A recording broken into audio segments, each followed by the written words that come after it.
So we have 2 more talks this afternoon. Next up is Swabha, my co-organizer for the workshop. She's going to talk about this perspective on evaluation for the future of language models and transformers. Thanks, Sasha, and thanks everyone for sticking around this late. So I will be talking about evaluation. So let me start with a story. Once upon a time, in a land not so far away, we had this field called natural language processing, which had these tasks: machine translation, text summarization, semantic equivalence, co-reference resolution, question answering. And then came large language models, which subsumed all of these tasks, and the field of natural language processing went into an existential crisis, which continues till today.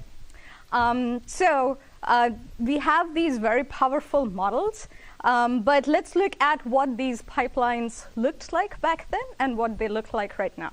So back then, we used to have limited data, which was trained on some, small-ish models.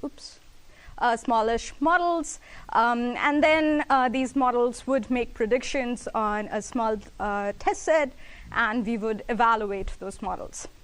But now we have a ton of data, which are used to train very, very large language models, which are capable of doing long-form generation, generating a lot of language. This was not something we were able to do very successfully back then. But when it comes to evaluation, it is done pretty much in the same way. We look at the labels that these models assign to some test examples and then run them through some kind of evaluation, particularly accuracy or F1, so these classification style evaluations. I want to argue throughout this talk that this last component of evaluation this last component of evaluation is actually extremely important, because you must have all heard this quote that what cannot be measured cannot be improved. So we can't really improve language models till we improve the evaluation or this measurement. So the quote actually comes from Lord Kelvin, and this was not his exact quote. His quote was much more complex. When you cannot measure it, your knowledge is of meager and unsatisfactory kind. It may be the beginning of knowledge, but you have scarcely, and so on and so forth. So it's much more nuanced. Another one of my favorite quotes, and it's not a direct quote, is by Claire Cuddy, who said in the EMNLP 2020 keynote, she's a professor at Cornell, that problems in language, that is something like information extraction or document understanding specifically, were very hard for models back in the 90s. So we broke them down into these small tasks, text summarization or semantic equivalence, and we built our evaluation metrics for those tasks so that we could easily evaluate them. But now models in NLP are super powerful, yet we are still evaluating them on these simpler tasks. And mind you, this was 2020, where our models were not as big and not as powerful. So it's interesting that we are still in the same regime, that we are still following the same kinds of evaluation, even though these language models are capable of much more. My rough classification of my research on language model evaluation is the following. We need to consider the data on which we evaluate. We need to consider who the evaluators are, what tasks or skills are we evaluating the models on, and what criteria or metrics that we use for evaluation. Yes?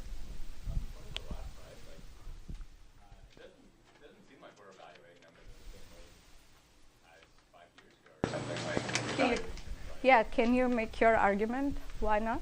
I don't know, event or paper bench or things like this, it's like much more complicated evaluations.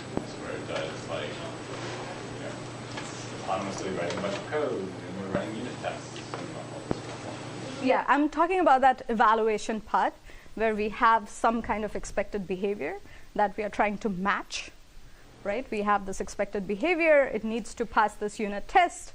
The model will do a lot of things, a lot of complicated things to get to that particular end goal that we expect, and we are trying to see how far it matches. So I'm just talking about that last component of matching expected behavior.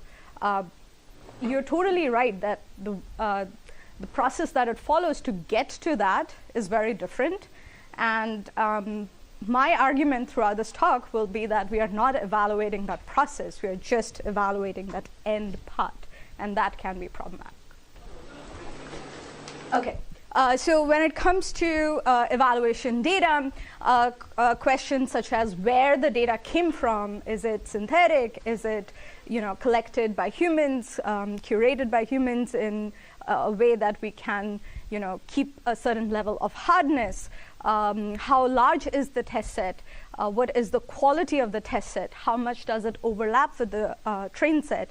These are all questions that need to be considered, and a lot of the talks in this workshop touched on parts of these questions on data, but for the training side of things, some of my research looks at the data, but on the evaluation side of things. The evaluators, this is not something we have talked about really in much detail, is who is doing the evaluation. Is it some kind of LLM judge or some kind of expert human? So these are questions that we really need to consider. In most cases, like for instance, if you have MMLU benchmarks, there is no particular need for an evaluator because you have this expected behavior that the model is trying to match, so there's no a specific need for an evaluator. But in open-ended generation, we do have the need for an evaluator.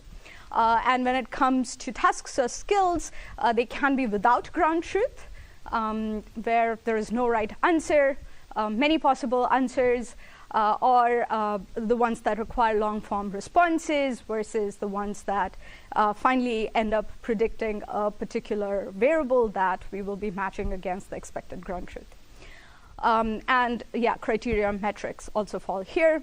One thing that is very rare in language model evaluation is the presence of appropriate baselines. So kind of in a classification land, we used to have these very good random baselines or majority class baselines. When it comes to generated language, building those kinds of baselines can be hard. So we need to take that into consideration. And the first part of my talk will look at some of these tasks and evaluators. The second part will look at data and baselines. And as the final part of my talk, this will be a couple of slides. I will try to discuss with you and some of the exploration we are doing on a very maybe crazy out there idea on carrying out language model evaluation based on model internals. So this is very exploratory. All right. Any questions before I move on? Okay. All right. So the first part is rethinking evaluation benchmarks. So if you look at any kind of survey on evaluation of large language models, this is a very famous one from late 2023. And you can't read this, but most of the coverage is on benchmarks. So all of these are examples of benchmarks which people have collected one way or the other to carry out the evaluation. And this is very important work because it takes a lot of time and effort to curate this data, to build these benchmarks. Some of these are synthetic, some of these are curated from existing resources, and that's what we think about when we think of language model evaluation, creating new benchmarks. And the benchmarks that we use today, which you have seen a million times in the talks in this workshop, are MMLU, Alpaca, GPQA, Big Bench, GSM 8K, and so on. Most of these benchmarks, or pretty much all of these benchmarks have these expected ground truth answers that we expect our language models to match. A very famous one is Humanities Last Exam, which is created thinking that this is the hardest thing that we can build, that these language models are not good at. And it has an impressive 2-page author list. And the topics, if you can see, are mostly math.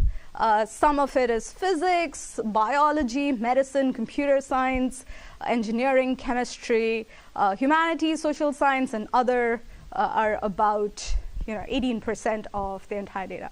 So when you see a distribution like this, maybe you should question, is there some kind of a selection bias here? We are all computer science folks. Maybe we are focusing a lot on these kind of STEM topics. Why should other topics, which are non-STEM, be getting such a small portion? So the short answer is these are the tasks which are non-STEM are hard to verify, and so we typically do not consider those tasks. These are examples of tables presented in the papers on the most famous language models of today. You have Llama. This is an OpenAI model. I forget which one. And this is DeepSeek. And most of these use the same benchmarks that we saw in the previous slide. So they're mostly coding and math. Perhaps these tasks form the most important building blocks for a lot of analytical tasks, and you often see this argument being made that if the model does well at these tasks, means it will do very well at every other task. But that is something we should be questioning. We have to look for evidence of how well these models are doing on every other task before we can say that these tasks are enough. Now, there are some problematic trends in these benchmarks. Most benchmarks just release a test set. That's the modern way of doing it now. These are available to all. So if you are someone who's building a large language model, you are incentivized to do well on that test set.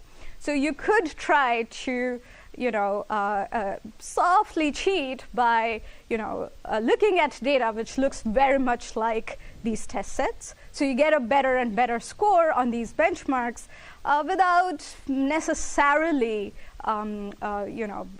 changing anything special in your algorithm or changing anything special in your model and so on. So many of these benchmarks come with no validation set, very few validation examples. So a validation set would be something that you would run more intrinsic experiments on till you train the model, and then you would do the actual testing. So people are incentivized to use these test sets directly as they are building the models. So there might be some kind of bias towards the models that are good at these tasks. LLM developers are definitely evaluated by venture investment folks to provide better and better numbers on these benchmarks. And so we really need to question if a language model is doing very well on these benchmarks, what does that actually mean? So let's imagine a different scenario where we consider real tasks. So we have evidence that language models are getting very good at math, inference, coding algorithms, and many logical or analytical tasks. So taking inspiration from Claire, I want to explore this question. How about we go bold and test them directly on real tasks with real stakes for real stakeholders, real humans. The biggest caveat, and this is why probably most people do not go this route, is that this will involve humans. This will be slow. It will involve a lot of manual labor. and takes much longer, takes more resources, etc. So it's not something that we can build once as a benchmark and test on multiple times. This process will look a little different. So some of the content in the rest of the talk in the following slides will contain sensitive content and maybe upsetting, so fair warning. Okay, so I'm at USC. USC has the School of Communication and Journalism, Annenberg, and I have a colleague, Lindsay, who came to me in early 2023, and asked me, hey, I need some AI help. I am trying to work on this problem where we are trying to frame the best message that maybe local politicians can use to understand public attitudes on homelessness, so they can have the best message that reaches their constituents, right? So that's the problem.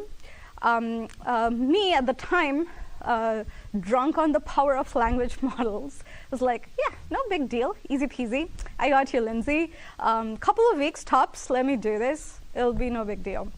And so with the help of an undergrad, I was like, hey, let's just go about and do this.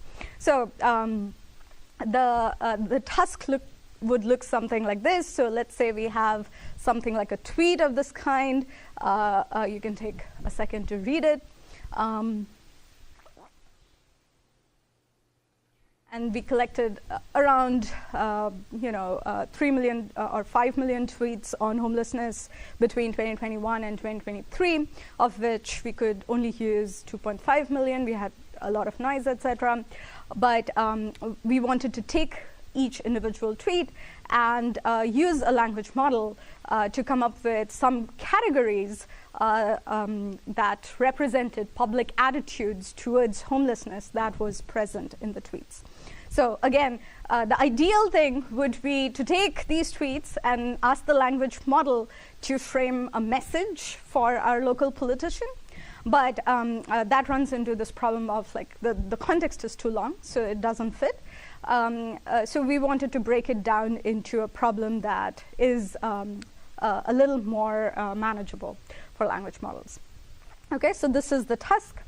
Turns out 2 weeks, 7 to 8 months later, we were just able to build this data set, which is supposed to be something of a test set that had these human labels, where we had a bunch of social workers sit with folks from communication, sit with my students in computer science, and annotate around 4,000 of these tweets and come up with these categories, which are also not easy. So these labels that we see are not easy. So this became like a 9-way multi-label classification task. So that itself was extremely painful, very, very humbling. So the good news is that when once we had these categories, then we were able to build these human-in-the-loop pipelines to speed up the process of annotation, using which we were able to annotate more of these tweets.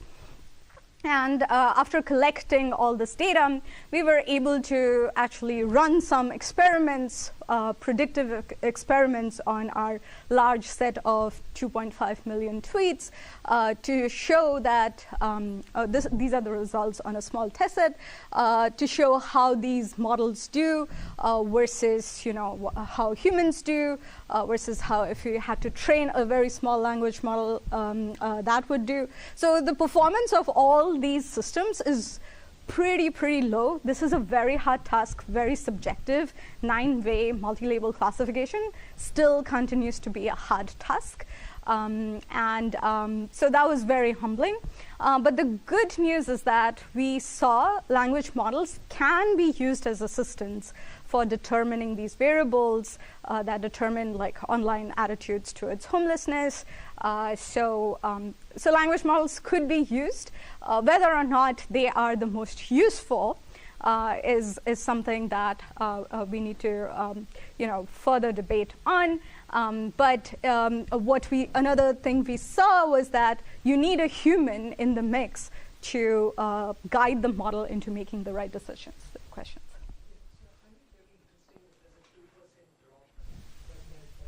Human combined with a language model. So do you have any thoughts on kind of this bias in terms of when we use language models as a purpose to help humans? Yeah, so this is a very good point. So when we have language models, so our setup was a little different in that we had the language model make a first pass of predictions, and we had the humans correct that. So that essentially means that to save time, we did not have too much effort put into adding labels that the language model missed. We were just correcting the labels. So we had higher precision, but we had a drop in recall, which is why it's hard to do this. But yeah, if we had the human sit and think of all the other labels and correct the predictions of the model, it would probably be a little better. Hard to say. Yes. So I'm just trying to understand the data here. So you said that this is for determining the variables which could inform communication and public policy. Right. So would it be correct for me to understand that you're assuming that there is a mechanism which can inform communication and public policies is parameterized by certain variables, and those variables are the ones you're trying to find? Or is it that you have some labels like you were talking, and because you're showing precision recall values, right? So could you help me understand? Yeah, good question. So we sat with folks who build these, who work in communication and build these kinds of messages for politicians. So they knew what we were looking for. So for instance, if there is a ton of government critique in these posts, there could be concrete ways in which the message could address the government critique. So initially we had very, very fine-grained variables that we were trying to predict, but it got very out of hand. But these labels came from, or these variables came from, guidance from folks who work in communication. So it is possible that this is not the best variable, but this is with the resources we had, this is the best we did. So, for example, a variable could be critique of government policy or something like that? Yeah, exactly. So that is definitely a variable. Okay.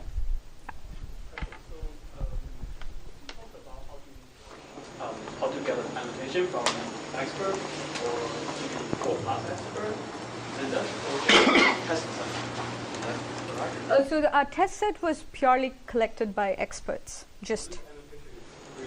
Doing the classification of solving the Exactly. Yes. Yeah. So it's measured against a test set created just by experts. Okay.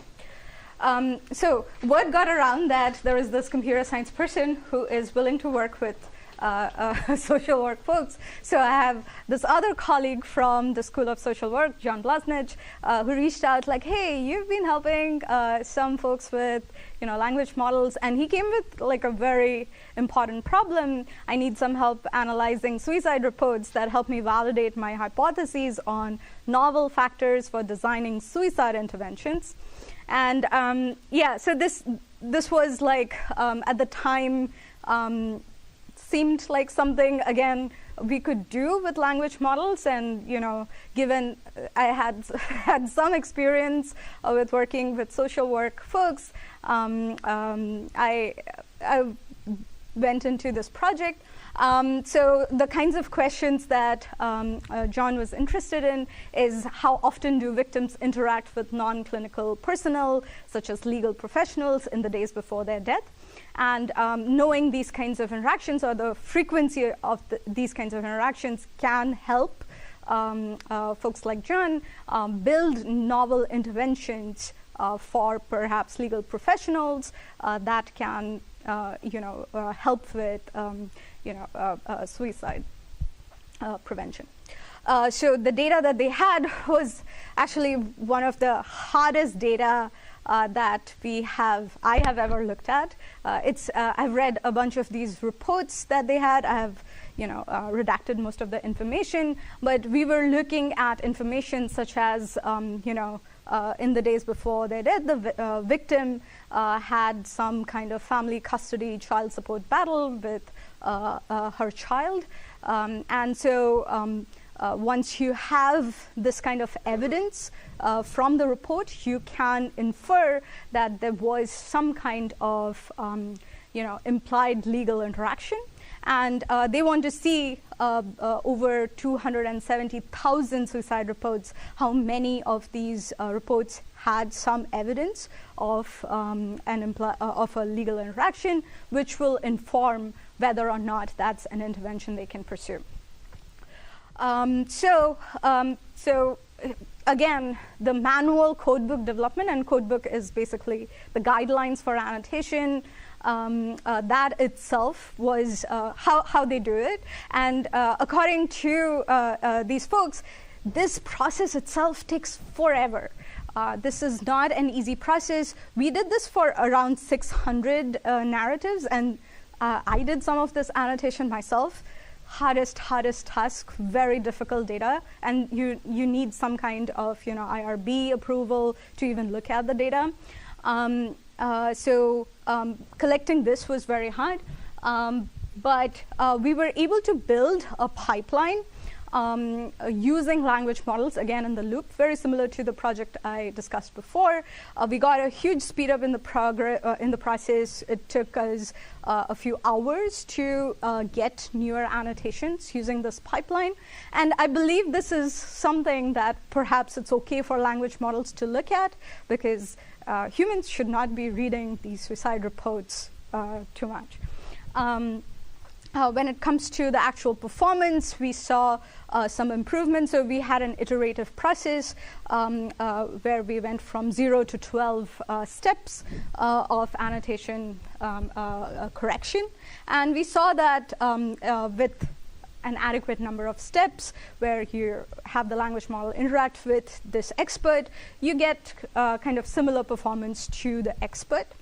And based on this, we were able to infer that around 10% of the 270,000 suicide reports had some evidence of legal interactions, which is going to be very helpful for someone like John. And this is definitely something that we could do only with language models. So one of the best things that happens is to see the feedback you get from collaborators outside of the field.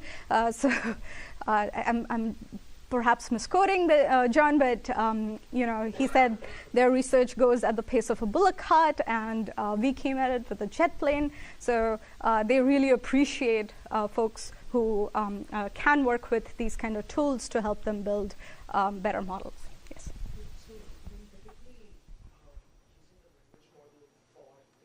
Sensitive in nature. There's also a lot of guardrails and rules training that prevents them from. Oh yeah, great point. Yeah, which is why we could only use a local language model like Llama. We cannot use your GPT-4, Claude, etc. for this task.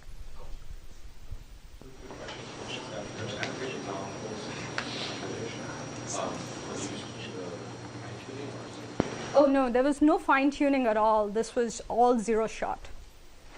So zero shot, but that annotated data was used for benchmarking. Exactly. We just build the evaluation set manually. Yeah. And I want to ask another question. The fact that you're feeding those data sensitive parts to the local model and expecting to kind of prediction, right? Yeah. Into categories.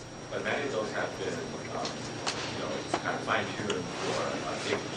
That they would often refuse to answer when you have sensitive data in there. Yeah. Well, I don't think Llama 370B has very strong guardrails, because we didn't encounter this problem, but you're right. Yeah, in some cases we might, but we did a ton of prompt engineering, etc. So it was not even simple to get the right prompt. So a part of the coding process is to part of this human in the pipeline process is to figure out the best prompt to send to the language model. So yeah, that's just like very annoying work that we have to do. Yeah. So just to clarify, would I be correct in saying that what this is an automation of the inductive coding process? For this? Inductive coding process. Right, yeah, so kind of, not a full automation, I believe, but something like semi-automated process. But that definitely helps a lot in increasing the efficiency. So one of the ways in which we should be evaluating these language models is, looking at the efficiency of doing some of these real-world tasks, how can we get to the same performance, but much faster. And I'm sure you'll come to this, but I'll just lay out the question and you can answer it later also. So in social sciences, when people do inductive coding, the positive is, of course, that they have deep semantic understanding of the domain. Mm-hmm. The negative is that different people will come up with different inductive codes.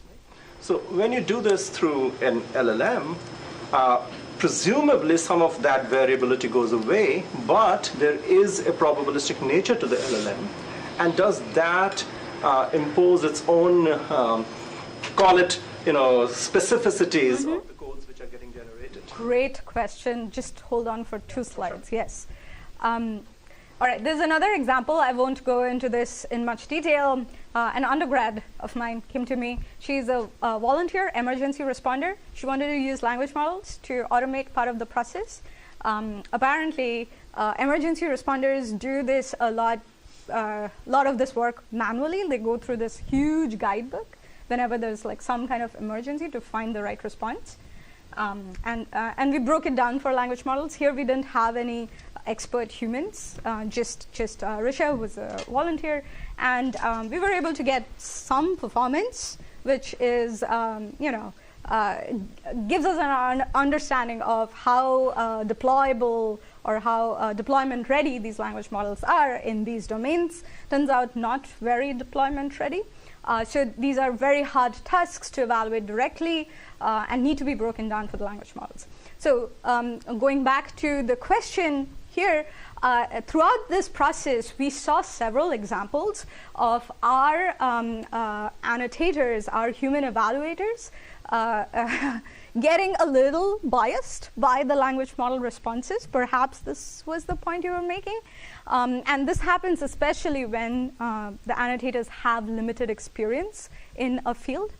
Experts tend to disagree more with language models. However, it's still, experts tend to agree, but if you bring in a second expert, they tend to correct each other's biases a little more and notice more problems with what the language model might have suggested. So all of this to say, and I don't have any empirical results on this, there is actually some related work from folks at Microsoft Research who found that the use of AI can impact critical thinking. This is fascinating work. But this is something that we need to be very careful about, because if this is true and we don't pay attention, even human evaluation is, it can go into very, biased regimes. Okay, all right. Yeah, but is this degree of effort always necessary? We ultimately are in the year 2025. Should every task be receiving this degree of attention? That way we cannot, put out a new language model every 2 weeks. So when it comes to traditional NLP tasks, so this is my undergrad at USC who, was like, oh, professor, you always ask me to look at my data, and I was running this text simplification task, and I found the benchmark to be completely unsatisfactory. I wanted to change it. So and this is like a text simplification task. You have a complex sentence which needs to be simplified. If you read these 2 sentences, not much simplification is going on. Other benchmarks are even worse. So in these cases, it might be completely fine to create a synthetic data set which at least does some amount of simplification. Language models are very good at generating language. And when we look at human ratings on these original data sets, they tend to be lower. But on this synthetic benchmark, the human agreement tends to be a little higher. And this is another place where we can use language models to their full advantage. We can use LLM raters to figure out how complex or simple an instance should be. And usually that gives us the expected behavior. Smaller models tend to do much worse than larger models. And that's the trend we expect. So synthetic data and auto-evals are definitely good tools. But you have to really figure out what your task is, what the stakes of the task are, and how your understanding of the capabilities of language model might be on this particular task. And this is something I was comfortable doing, being someone who does NLP, text simplification.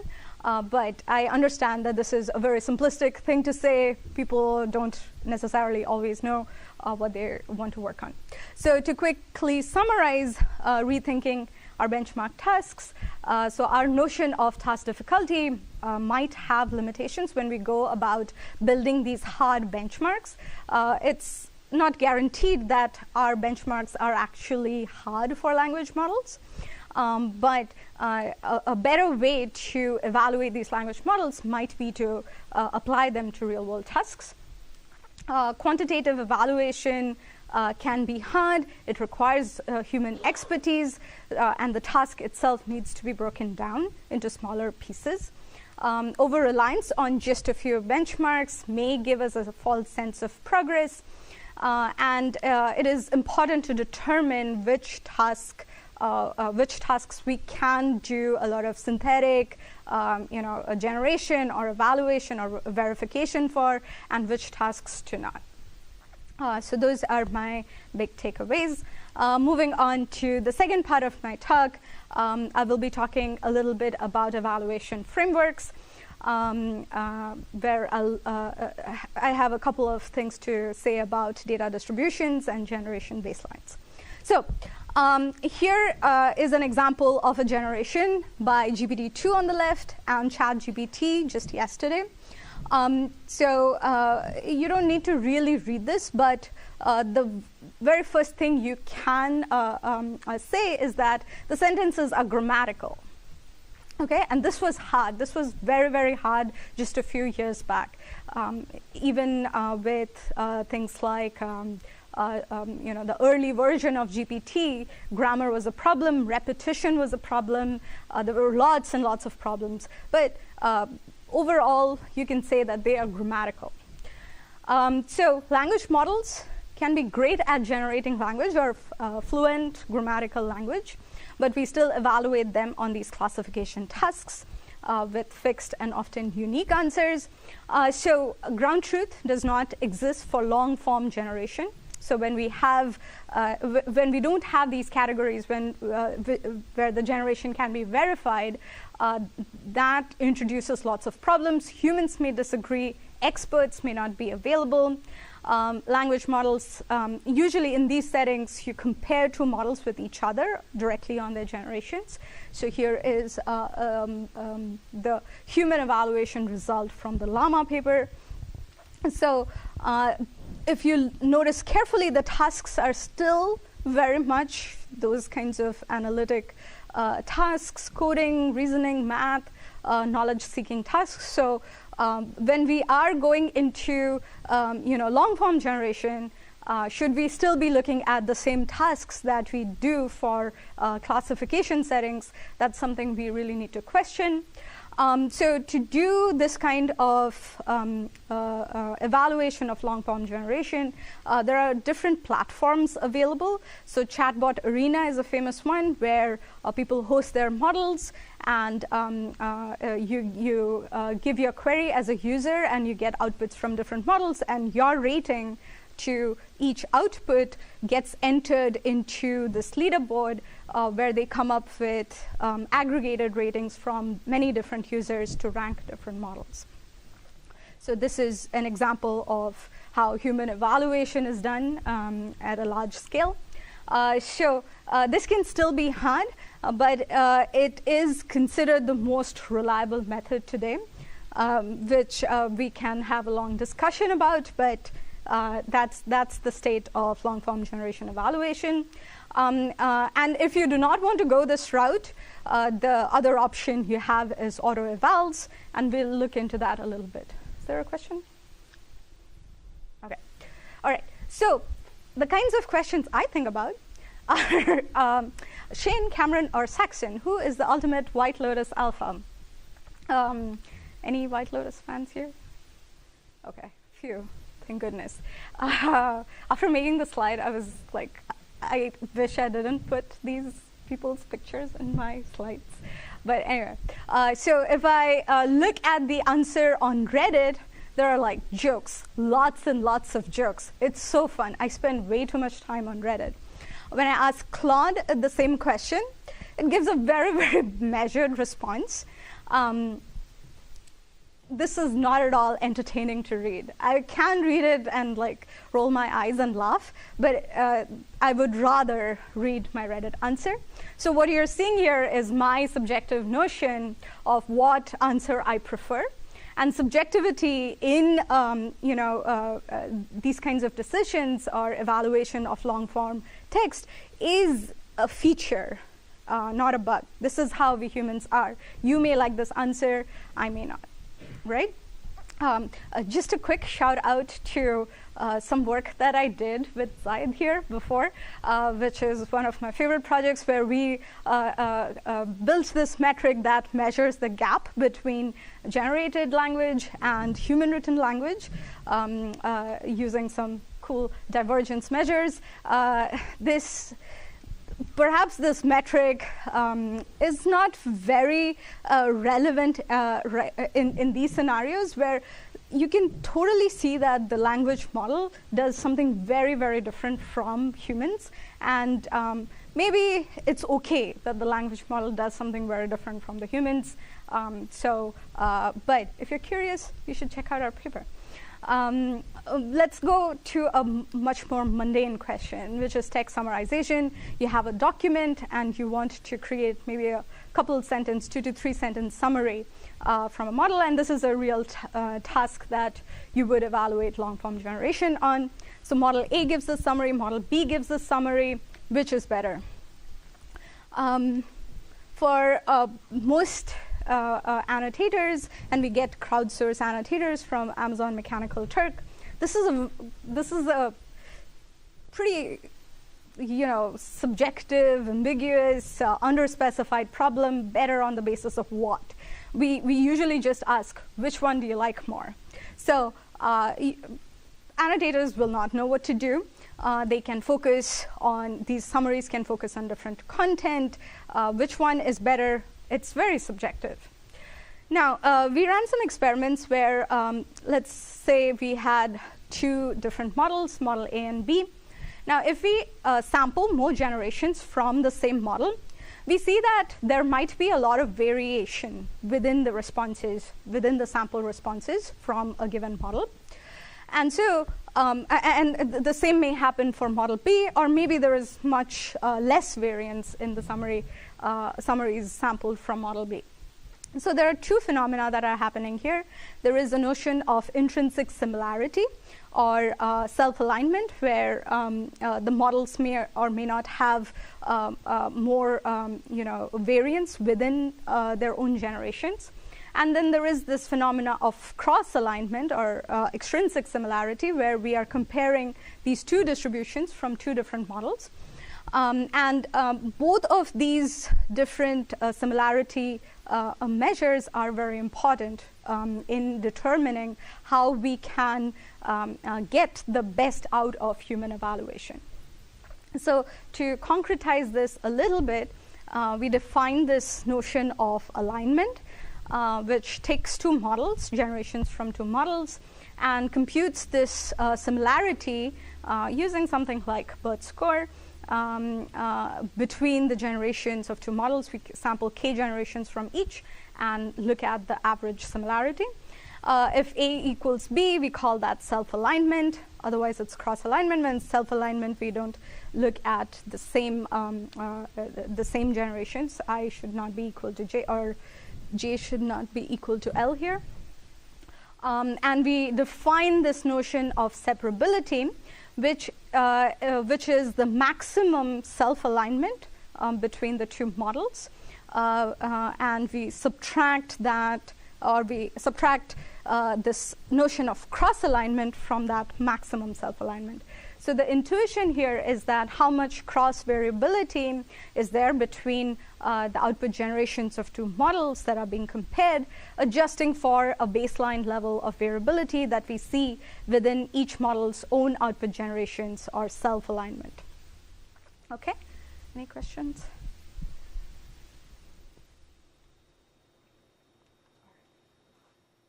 Okay, so what does this look like? So if we plot the values of separability on a given benchmark, so this is a dialogue summarization benchmark, we see that examples, individual instances have a very different, have a very big distribution of separability scores depending on the model pair we consider. So a low separability instance might look like this, and a high separability instance may look like this. The key observation in high separability instances is that human raters can tell which model might be different or which generation might be different from the other.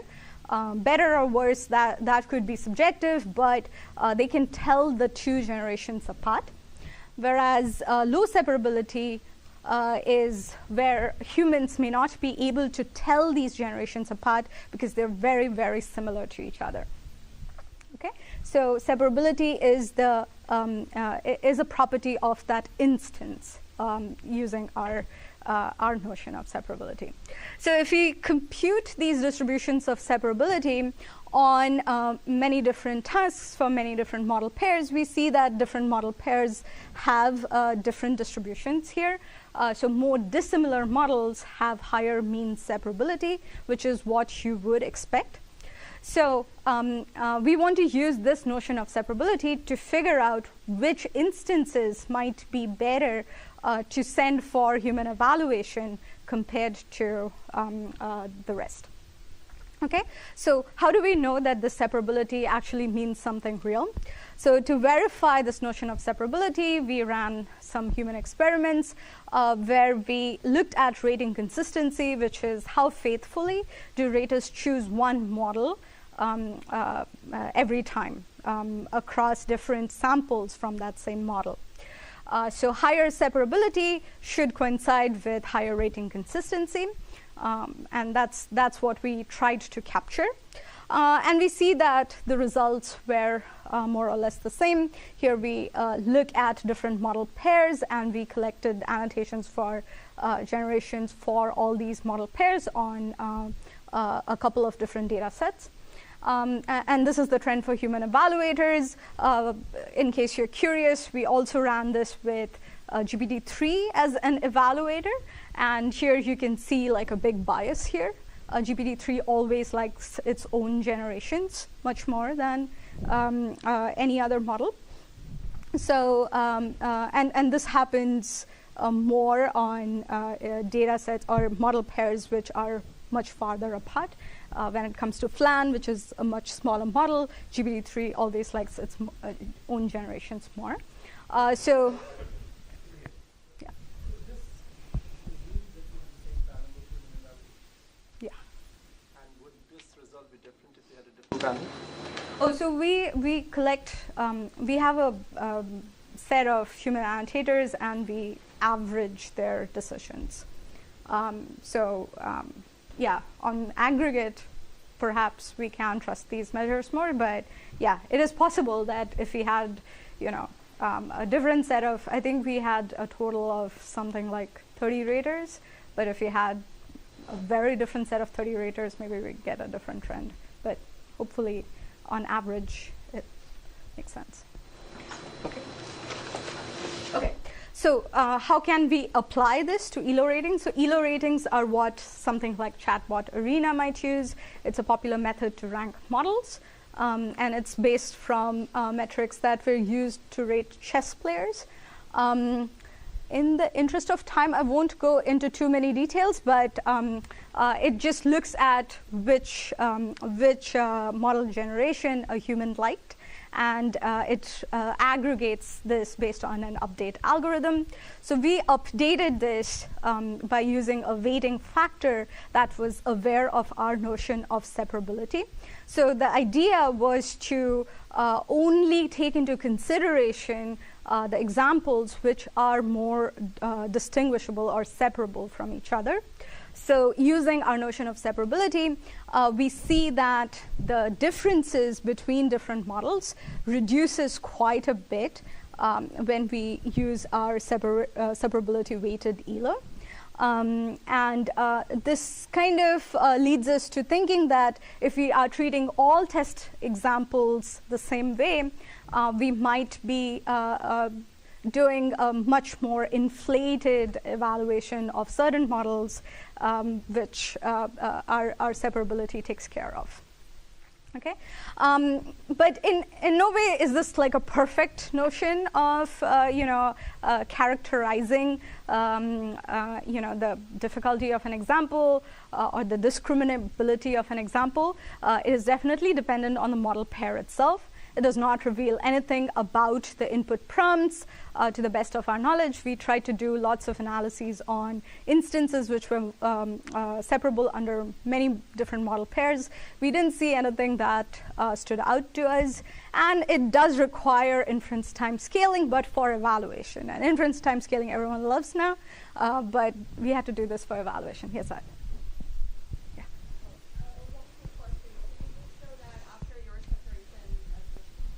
Adjustment, you'll have different result. How do you know whether the original ELO is better or this adjusted ELO is better? Yeah, so that's a great question. I don't have a good answer for you. We didn't see that the rankings changed necessarily, but it's just a different weighting factor.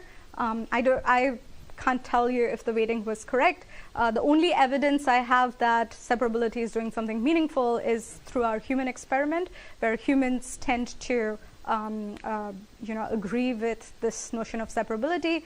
We didn't run that for ELO. We could have run a new human experiment, but it's hard to tell, or it's hard to design an experiment where we ask annotators to not really consider some examples over others. So we can chat more, yeah. Other questions? Okay. All right, so this is not perfect and it requires inference time scaling. But one nice thing we learned from our experiments is this notion of variability that we have in language models has a very nice idea for a good baseline that we can construct. So if examples or these samples have a high degree of variance, it may mean that, and if we know that individual samples are not necessarily wrong, we could get more valuable generations by simply merging them. However, some of these outliers, which only happen a few times or which are only sampled a few times, may contain some hallucinations. So, in a different inference time scaling approach, we try to combine all these generations into a single response. And this is different from work that you may have seen before, a couple of days before in the LLM monkeys presentation, which picks a single generation from a set of generations. So the question is, how do we combine these responses? The very simple answer is use a language model. We didn't do that, but and we also thankfully have results that show that just using a language model to combine these generations doesn't work as well. So we use a graph-based method where we look at these original sequences. We try to align them based on their lexical overlap. We build this kind of lexical partial order graph based on these generations, and we merge these nodes where there are differences based on certain hyperparameters that we use for our merge. So very quickly we get slightly better results than like just a simple ask a language model to build a consensus. But this is not like this is just to serve as a baseline, where as we are seeing more, as we do the merge where based on more and more agreement, we see better performances, but this is based on fact score, which Savon here built. But this fact score can be a little misleading because it may be saying more and more bland things, but the score is high. So this can serve as a baseline. And remember, we only need these kinds of baselines where we do not have a verifier in long-form generation. And it is based on this assumption that if a model generates the same things over and over again, those might be the things that the model is most confident about.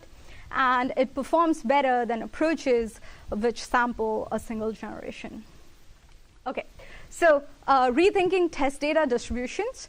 So we need to evaluate long-form generation directly, much more than we are doing right now. The search for an ideal test data distribution can be a wild goose chase, and I say this because I have tried to do this a lot of times in the past, and it's just very hard to do. I've tried to build benchmarks, which are good, which is a good data distribution. I've tried to downsample benchmarks to get a good data distribution. This is very hard, and maybe it's not the best goal. However, we need to contextualize the benchmark performance given that our test sets are far from perfect. So those numbers that we see on things like MMLU, et cetera, need to be taken with a certain grain of salt. And we need more intrinsic baselines in long-form generation, such as the random baseline in classification. So far, my message is evaluating language models is very, very hard. So we need to perhaps be creative and look at very crazy methods. I have a couple of slides on a crazy idea that we are pursuing, and I'll run over them very quick before ending. So we need to rethink the target of evaluation. So right now, we are looking at text, discrete tokens that we are trying to measure. We're seeing there are lots of difficulties. What if we go crazy? Let's just try something completely different. Let's look at the output probabilities of models, or output scores of models, or the final parameters of models, and try to see if we can evaluate those. So just as a reminder, this is what a language model looks like. This is a cartoon of a language model. You get some probabilities at the end. You do some operations here, matmul, softmax, and you get these probabilities at the end. And based on these probabilities, you sample one word at a time. So these language model outputs are typically thought of as the words themselves, but actually what the model produces is a score vector or a probability vector. So these score vectors hold a lot of information. So I won't go into the details, but language models tend to have a softmax bottleneck because you're doing this big projection from a very low dimensional space to a very high dimensional vocabulary space. And turns out there are certain properties that make language model unique. So essentially what you have is all the language model outputs can be expressed as a unique linear combination of any D outputs. And that set or that basis can be thought of as a language model signature. And you can do lots of cool things with language model signatures. I won't go into the details, but we were able to figure out that GPT 3.5 is a 7 billion model. My student Matt led the research here. But these language model signatures could be used for other kinds of problems as well. We could use these directly for evaluation. And this is the question I am trying to explore these days. Can we evaluate language models without language? We can use these model signatures, study how they change during training from checkpoint to checkpoint to see if there are meaningful changes as the model gets trained. And instead of just looking at performance, we can look at criteria such as vulnerability to attacks, and that can form a new axis for comparison of different language models. And there could be other internal representations that hold clues for model capabilities, such as these latent representations, which Sanjeev Arora showed a few days ago, which are called skills. Maybe we can compare models based on these skills, or we could look at some kind of unembedding layer and the properties of that layer that could directly be compared with each other. So I will end my talk here. Big shout out to Ben Recht's blog, which inspired a lot of future ideas, and you should definitely check it out. And you cannot there cannot be like a bright, shiny future of language models unless we actually focus on evaluation. And we want to be crazy and creative and focus on getting the right evaluation and contextualizing our results. So thank you. This is my lab.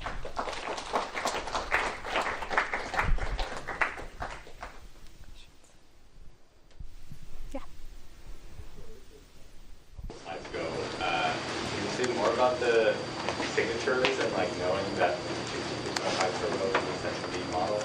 Oh yeah, absolutely. I can tell you maybe we can do this offline, but basically we were able to show that if you collect D different output vectors from these language models, which we could do at the time from the GPT interface, from the API, we could just query it, and based on some logic biases that were available in the API, we could compute the entire probability vector.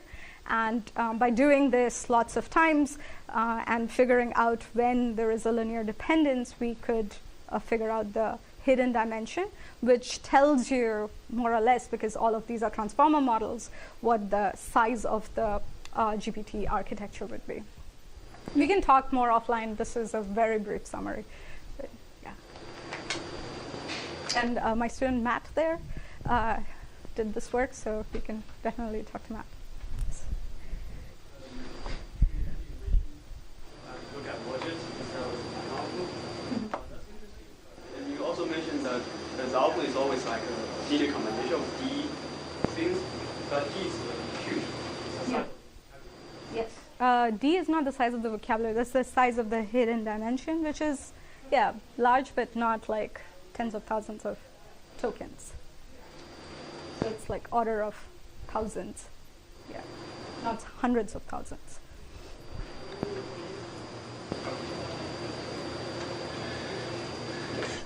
This is a comment, not a question. So, you ended your slides with evaluation.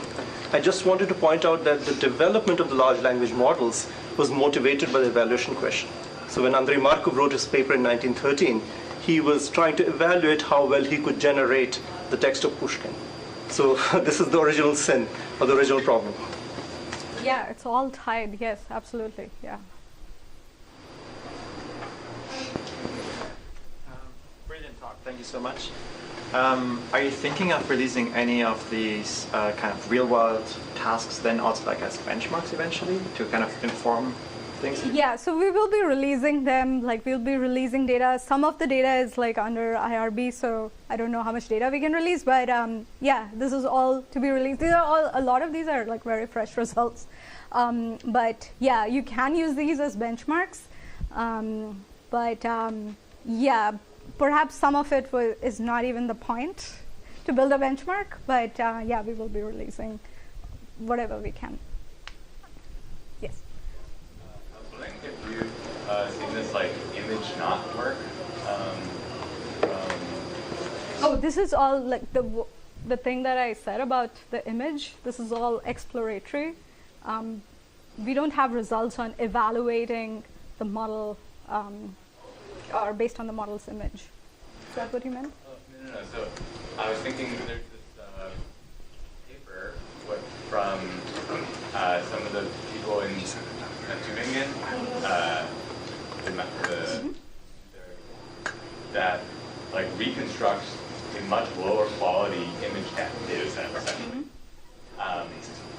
and finds that that benchmark is just as good as ImageNet at like telling you the model rankings. Yeah, like data set distillation. Not exactly. It's like they make like a different data set, and but anyways, maybe I can mention more offline. Okay. Yeah. Okay. Thanks, everyone.